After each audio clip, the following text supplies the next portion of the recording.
Roman Egorov, Ruhun Aynası. Alt bölüm 14. Sevgili olarak dünya. Tüm gerçeklik bir sevgi nesnesi haline geldiğinde. Bir sevgi evresi vardır ki, belirli bir kişiyi sevmeyi bırakır ve hayatın tüm tezahürünü sevmeye başlarız.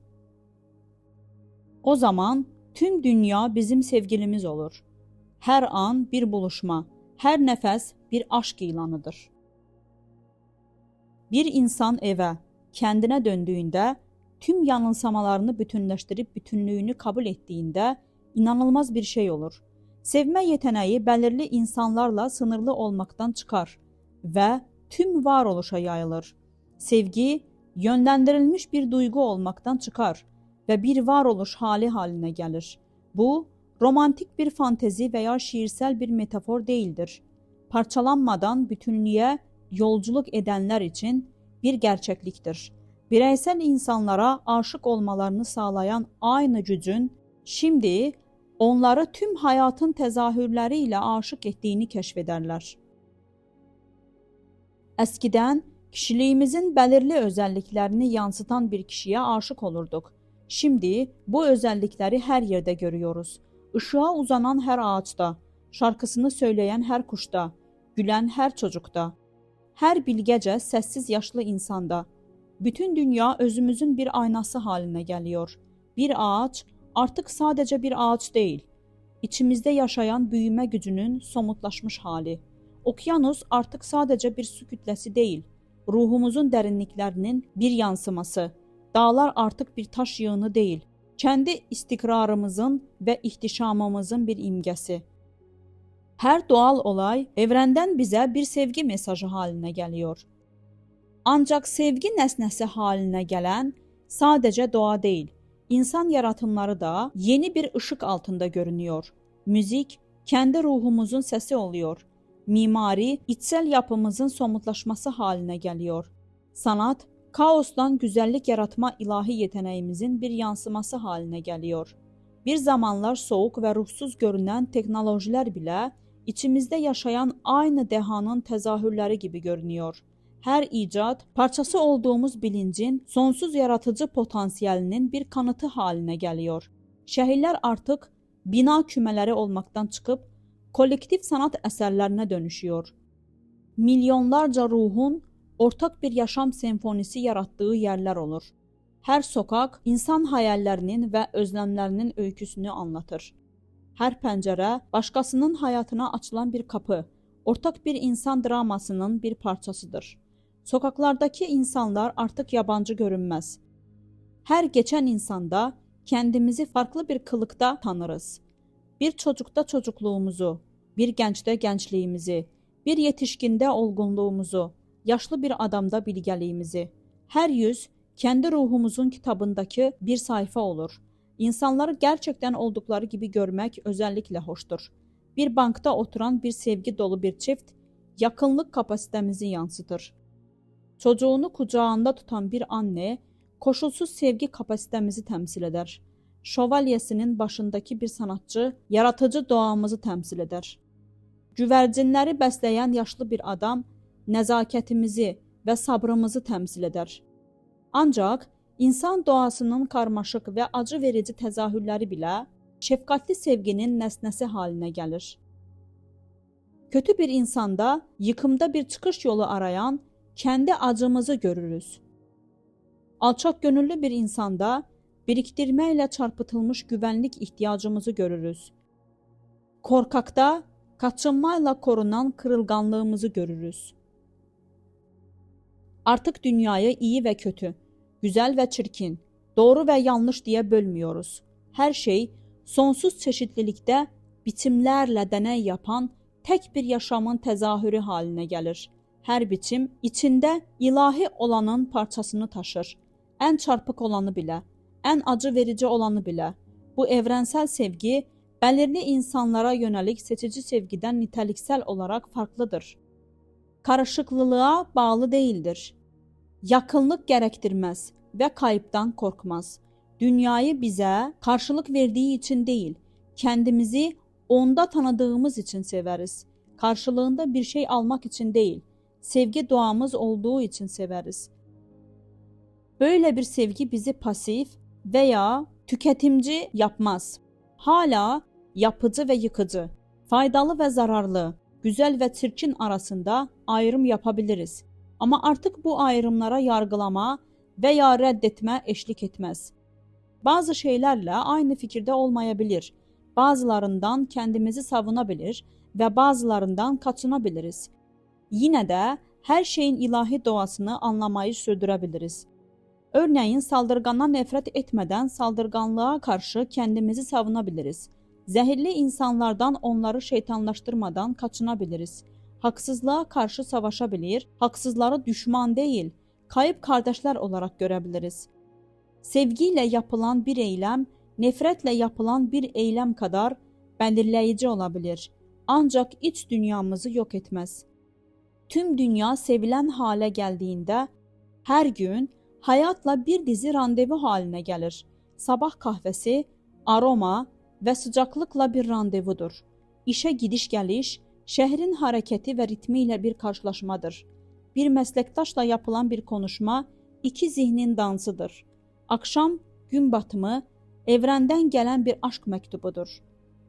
Hoş olmayan olaylar bile büyük bir yaşam senfonisinin parçası olarak algılanmaya başlar. Hastalık bize sağlığın değerini hatırlatan bir öğretmen olur. Kayıp, bize bırakmayı öğreten bir akıl hocasıdır. Çatışma, kendimiz ve çevremizdeki dünya hakkında önemli bir şeyi anlamak için fırsattır. Yaşamın sürecine aşık oluruz. Öngörüləməzliyinə, karmaşıklığına, çelişkisine, sürekli değişmesine, inanılmaz olay kombinasyonları yaratmasına, milyonlarca varlığın kaderini tek bir varoluş dokusuna nasıl ördüğüne aşık oluruz. Basit, günlük anlar özellikle güzel hale gelir. Pəncərədəki bir yağmur damlası ışık elmasına dönüşür. Bir yabancının gülümsemesi güneş ışığı olur. Bir kedinin mırıltısı mutluluk mantrasına dönüşür. Kutsal olanın özel bir yerde veya özel hallerde saklı olmadığını, sıradan yaşamın her anına nüfuz ettiğini keşfederiz.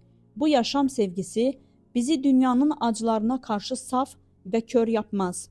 Tam tersine acıyı kendi acımız olarak deneyimlediğimiz için daha yoğun bir şekilde hissediyoruz.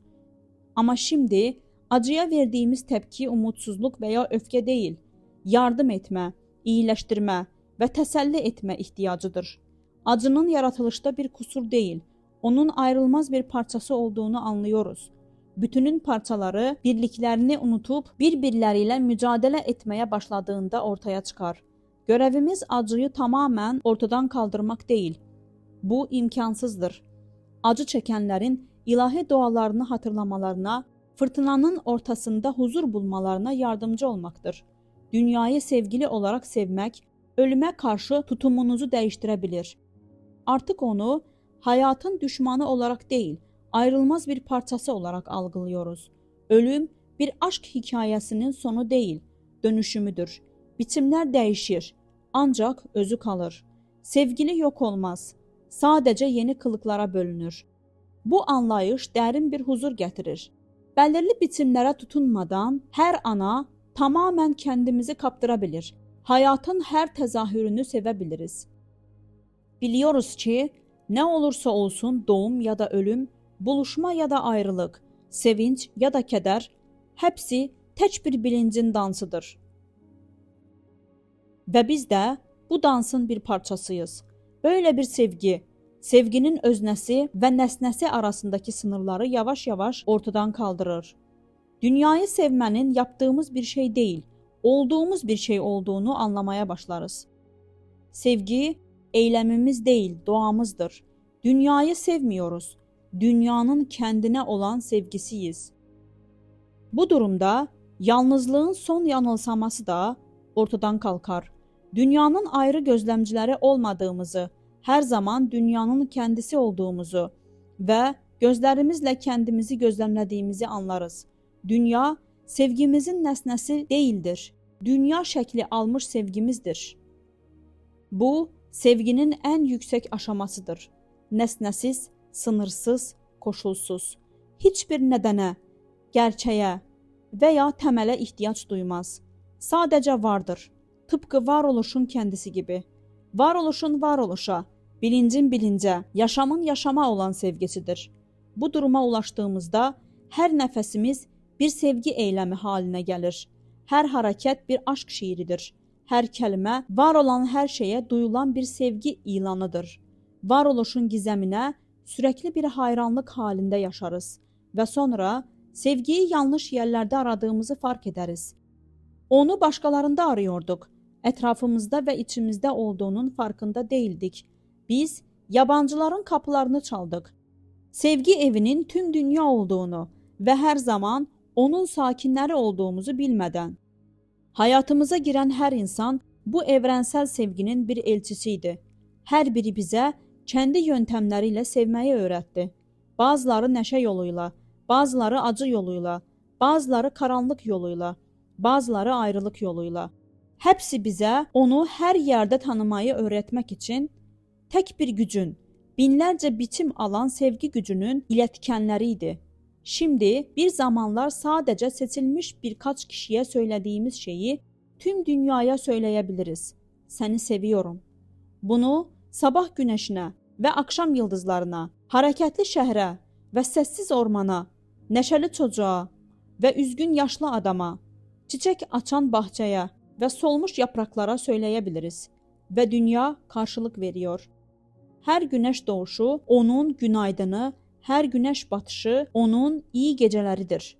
Her çiçek onun hediyesi, her kuşun şarkısı onun serenadı, her insan gülümsemesi onun öpücüğüdür. Varoluşun kendisiyle karşılıklı bir sevgi halinde yaşıyoruz. Sevgiyi aramıyoruz, sevgiyi gösteriyoruz. Sevilmeyi beklemiyoruz. Biz kendimiz eylem halindeki sevgiyiz. Tüm dünya bizim sevgimiz ve biz de dünyanın sevgilileriyiz. Şu anda etrafınıza bakın. Ne görüyorsunuz? Sadece nesneler, insanlar, olaylar mı? Yoksa sonsuz çeşitlilikte tek bir sevginin tezahürleri mi? Tüm gerçekliğin sizi bir aşk dansına davet ettiğini hissediyor musunuz? Bu daveti kabul etmeye hazır mısınız? Dünya kucaklamanızı bekliyor. Hayat size elini uzatıyor. Varoluş size rüzgar, yağmur, kahkaha, müzik dilinde aşk sözleri fısıldıyor. Bir sevgili aramayı bırakmanın zamanı geldi. Zaten evrendeki en büyük sevginin kollarında olduğunuzu fark etmenin zamanı geldi. Hayatla olan romantizme hoş geldiniz. Sınırsız sevgiye hoş geldiniz. Her anın bir sevgiliyle karşılaşma, her nefesin ise var olan her şeye duyulan bir aşk şarkısı olduğu bir duruma hoş geldiniz. Son. Değerli izleyicilerimiz, eğer bilgi faydalı olduysa beğenməyiniz ve paylaşmanız bizi sevindirir. Kanalın büyümesi ve daha çok insana ulaşması, daha çok insanın bilgilənməsinə ve aydınlanmasına sebep olur. Bizimle olduğunuz için teşekkürler.